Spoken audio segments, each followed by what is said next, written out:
영어를 우리말처럼 해석하는 방법이 있을 텐데 영어는 도대체 어떤 원리로 해석할까? Hello everyone, welcome to 영사부. This is Miss Micah. 오늘은요, 드디어 해석 비법 강의 첫 번째 시간입니다.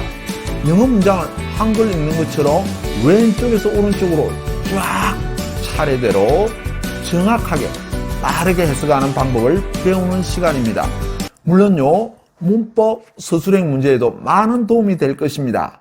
3등급 이하 노베이스 학생들을 위해서는요, 어려운 문법 용어를 가능한 사용하지 않고요, 재미있게 쉽게 설명하도록 하겠습니다. 강의 교재는 제 카페에서 다운받을 수 있습니다. 자, 그럼 본격적으로 한번 놀아볼까요? 뭐로? 영어로? 오케이, let's get starting! 먼저 영어 말이 어떻게 이루어지는지 영어 작동 원리, 즉 메커니즘을 한번 알아봅시다. 이건 2025학년도 수능 지문에서 가장 긴 문장 한 개인데요. 우와, 굉장히 길고 복잡하죠. 그러나요, 걱정할 필요 없습니다. 영어 작동 원리, 즉 해석 비법을 알면 누구나 쉽게 해석할 수 있거든요. 이 문장들은 무엇으로 이루어져 있습니까? 단어들로 이루어져 있죠. 이렇게 수없이 많은 이 단어들을 뜻, 그리고 문장에서 하는 역할, 이것을 기준으로 분류해 놓은 것, 그것을 우리는 품사라고 말합니다. 이 품사에는 크게는 8가지 종류가 있는데요. 모든 단어들은 이것 중에 하나에 속하게 됩니다. 즉 품사는 바로 단어죠. 그리고 단어, 즉 품사들이 모여서 마치 라면을 만들 때 필요한 재료가 있듯이 말을 만들 때 필요한 재료, 즉 문장 성분을 만들게 됩니다. 여기에는 여러분도 알고 있다시피 주어, 동사, 목적어, 보어 등이 있습니다. 여기서 가장 중요한 게 뭡니까? 주가 아니고 바로 동사죠. 그래서 이 동사를 중심으로 모여서 수없이 많은 말들을 만들어내는데요. 크게는 5가지 종류의 말, 즉 5형식 문장을 만들어냅니다. 그래서요, 이 5형식 문장을, 여기 있는 5형식 문장을 해석하는 방법을 알면 바로 게임 끝이죠. 자, 다시 한번 정리하면요, 이 단어들이 모여서요, 말을 만들 때 꼭 필요한 재료, 문장 성분, 즉 주어, 동사, 목적어, 보어를 만들고요. 이게 모여서 5가지 종류의 말을 만든다, 이거죠. 그래서 바로 이 5가지 문장을 해석하는 방법을 알면 게임 끝. 이게 영어 돌아가는 작동 원리 메커니즘입니다. 뭐 별거 아니네. 충분히 할 수 있죠. 앞으로 품사, 문장 성분, 5가지 문장 해석하는 방법 등을 하나씩 차근차근 배워봅시다. 먼저 본격적으로 품사에 대해서 한번 알아봅시다. 품사는요, 수없이 많은 단어들을 뜻과 역할을 기준으로 8가지 품사로 나눌 수 있습니다. 거기에는 뭐가 있는데? 명동에 사는 형부가요. 뭐 어쨌다고? 전에요, 대감집에 살았대요. 우와, 부자네. 명사, 이게 뭐죠? 이런 용어들은 보통 한자로 이루어진 게 많은데요. 그래서 한자의 뜻을 알면 쉽게 이해할 수 있습니다. 이름, 명자, 말사자. 눈에 보이든지 안 보이든지 간에 이름을 나타낼 수 있는 말들은 명사가 될 수 있어요. 보통은 사람 또는 사물의 이름 등이 있는데요. 예를 들면 학생을 가르치는 사람을 뭐라고 이름 불러요? teacher. 바로 선생님이죠. 그런데 이렇게 눈에 보이지 않는 추상적인 그런 말도 명사가 될 수 있어요. 추상적인 말도요. 예를 들면 친구끼리 서로 위하는 마음, 정, 눈에 보여요? 안 보이죠? 바로 그게 뭐죠? friendship, 우정이죠, 우정. 그리고요, 우리말로 뭐뭐 하는 것, 뭐뭐 하기, 이렇게 끝나는 말도 명사가 될 수 있습니다. 자, 그럼 동사는 도대체 이게 뭘까요? 움직일 동자, 말사자. 동작을 나타내는 말은 동사가 될 수 있습니다. 예를 들면요. run, 달리다. 동작을 나타내죠. 그럼 이건 어때요? think, 생각하다. 이거 생각하는 그런 상태를 나타내죠. 이건 동작이 아니죠. 그런데 이렇게 상태를 나타내는 말도 동사가 될 수 있습니다. 그런데 보통은 동작을 나타내는 말이 많기 때문에 이름을 동사라고 이름 붙였어요.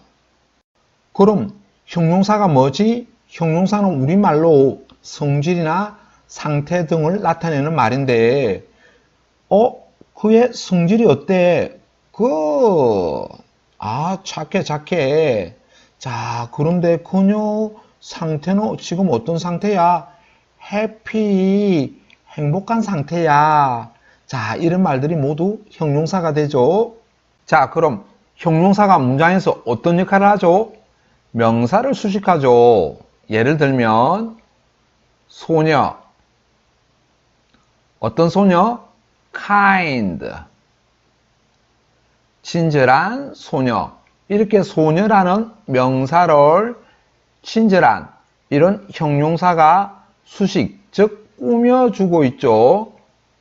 그런데 학생들이 이건 잘 아는데 형용사가 보호 역할을 하는 거 이걸 잘 몰라. 그럼 도대체 이 보호가 이게 뭐야? 보호라는 것은 주어 또는 목적어 이게 뭔지를 보충 설명해 주는 말 이걸 갖다가 보호라고 하는데 그게 또 무슨 말이야? 쉽게 말해서 이 주가 뭔지 목적어가 뭔지 뭐지? 여기에 대한 답이 바로 보호라는 거야. 쉽게 말해서 예를 들면 I am 나는 이다 주가 뭐라는 거지? 주가 뭐지? 주가 뭔지 보충 설명해 주는 말이 필요하지. 나는 kind 나는 친절해요. 자, 바로 이 kind 이거는 주가 뭔지에 대해서 보충 설명해 주는 말, 즉 보호로 쓰이는 거지. 자, 그리고 또 하나 I think 나는 생각합니다. 누구를요? 그녀를요. 그녀가 어떻다 생각하는데 그녀가 뭐지? 목적어가 뭐지? 목적에 대해서 보충 설명해 주는 말이 필요하네. 나는요 생각해요. 그녀가 kind 그녀가 친절하다고 생각해요. 역시 kind 이 형용사도 이 목적어가 뭔지를 보충 설명해 주는 말, 즉 보호로 쓰였다는 거죠. 자, 이렇게 보호라는 것은 주가 뭐지? 목적어가 뭐지? 여기에 바로 답. 여기에 해당되는 답. 이게 바로 보호라는 거. 꼭 알아놔야 돼. 그리고 형용사는 우리말로 뭐뭐 하는, 뭐뭐 할 이렇게 끝이 니은이나 리을로 끝나는 말이 형용사가 되는데 예를 들면 beautiful, 아름다운 니은으로 끝나지 honest, 정직한 니은으로 끝나지 그래서 이런 말들이 형용사가 돼. 자, 그럼 부사에 대해서 한번 알아보자. 부사는 우리말로 부사는 장소, 방법, 시간, 이유, 뭐뭐 때문에 그리고 조건, 뭐뭐 한다면 그리고 양보, 뭐뭐일지라도 뭐뭐라도 그리고 목적, 뭐뭐 하기 위해서 그리고 결과, 결국 뭐뭐 하다 이런 말들이 부사인데 쉽게 말해서 장방시이죠? 야 물으면은 목적 물으면은 결과를 대답해야지 이렇게 이해하면 쉽게 기억할 수 있습니다. 장방시죠? 야 물으면은 목적 결과를 말해줘야지. 자, 이런 말들이 바로 부사예요. 자, 그럼 부사가 문장에서 어떤 역할을 하는지 한번 알아볼까? 자, 이 부사는 수식의 여왕이야. 수식의 여왕. 예를 들면 run, 달린다. 어떻게 달리는데? slowly, 느리게 달린다. 이거 달린다는 동사를 수식하네? 바로 이렇게 동사를 수식하는 거. 이게 바로 부사야. 자, 그리고 slowly, 느리게. 어떻게 느리게? very slowly, 매우 느리게. 역시 마찬가지. 이번에는 부사를 또 수식하네, very가. 그래서 이렇게 부사를 수식하는 이 녀석도 역시 부사야. 자, 그리고 so cute, 귀여운. 얼마나 귀여운데? 매우 귀여운. 이 귀여운, 이 형용사를 또 수식하네. 이렇게 형용사를 수식하는 녀석도 역시 부사야. 자, 그리고 이번에는 나는요 우승했어요. I won. 어떻게 우승했다는 거야? Luckily I won. 운 좋게도 나는 우승했어요. 자, 나는 우승했다는 이 문장을 역시 수식하네. 이 문장을 수식해. 이렇게 문장을 수식하는 녀석도 역시 부사야. 자, 이렇게 부사는 이렇게 동사 또는 형용사 또는 같은 부사 또는 문장 전체를 수식해주는 말, 이런 역할을 하는 게 바로 부사야. 알겠지? 다시 뭐라고? 동사, 형용사, 부사, 문장 전체를 수식해주는 말이 부사라고. 오케이? 그리고 부사는 또 모양 가지고 부사를 알아볼 수가 있어. 형용사 뒤에 ly나 y를 붙이면 부사가 돼. 그런데 이거 좀 조심해야 되거든. 예를 들어서 명사 뒤에 ly나 y를 붙이면 이거는 부사가 아니고 형용사가 되거든. 예를 들면 friend, 친구지, 친구. 친구에다 ly를 붙이면 이거는 다정한 이런 뜻으로 형용사가 된다고. 부사가 아니야. 보통은 거의 대부분 ly나 y가 붙어 있으면 거의 대부분은 부사인데 조심해야 돼. 예외적으로 명사 뒤에 ly나 y가 붙으면 형용사가 된다는 거. 그리고 또 부사는 우리말로 이힐리우게에, 이힐리기우게에 또는 에서 이렇게 끝나는 말도 부사가 돼. fast, 빨리, 부사지. very, 매우로 끝나지, 부사지. slowly, 느리게, 개로 끝나지, 역시 부사야. 이렇게 이힐리기우게에 또는 에서 이렇게 끝나는 말도 부사. 꼭 알아놓고 이제 전치사에 대해서 알아볼까요? 전치사가 뭐지?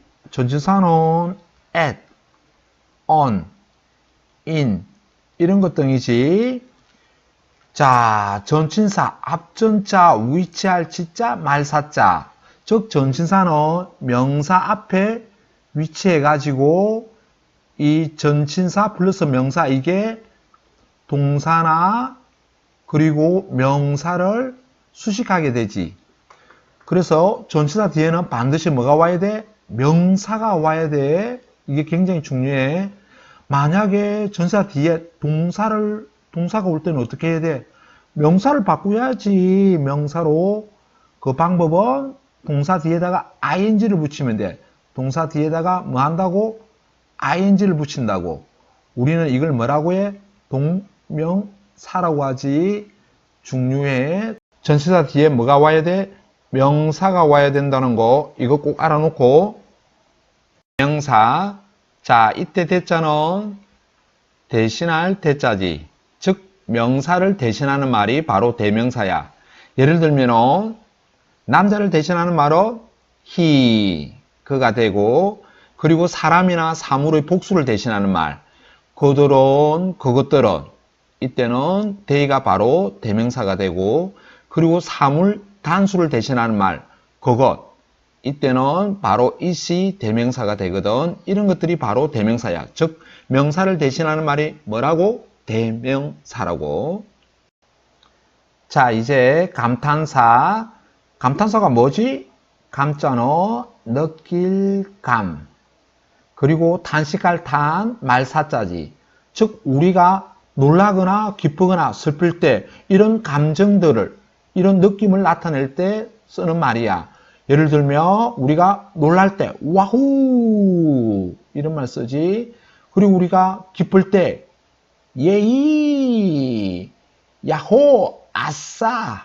그리고 우리가 슬플 때 얼레스 아 슬프도다 이런 말을 쓰지. 이렇게 느낌을 나타낼 때 쓰는 말, 뭐 별다른 뜻이 없지. 그래서 별로 중요하지 않는 말이야.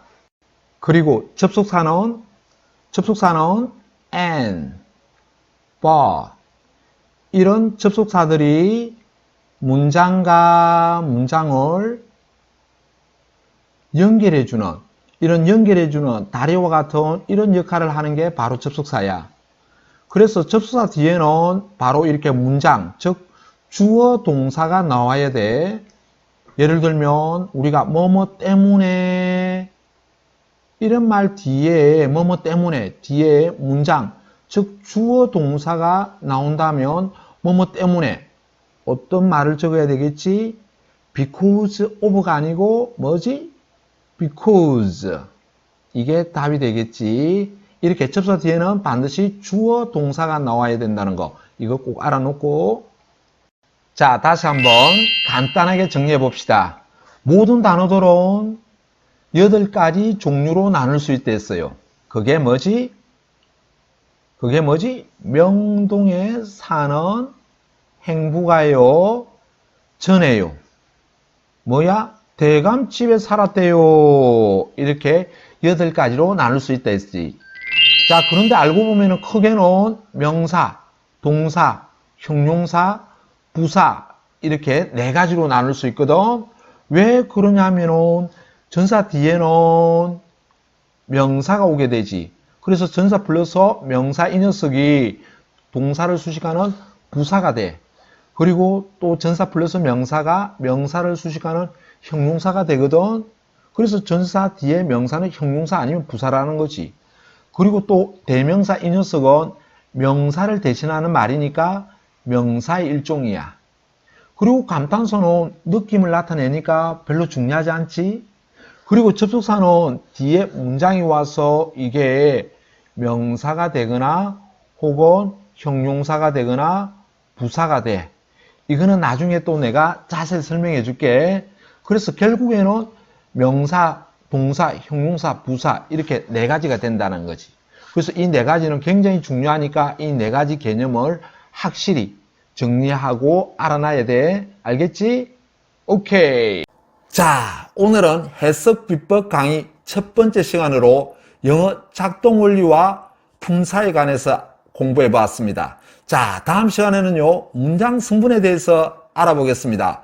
영어 실력의 80%는요, 단어에서 나오니까요, 매일 단어 열심히 공부하시고요. 저는 다음 시간에 더욱 알차게 준비해서 여러분을 찾아뵙겠습니다. 오케이, good job! go for it! Have a nice day! Bye bye! 구독과 좋아요 꾹꾹 눌러주시고 알림 설정 딸랑딸랑 안녕.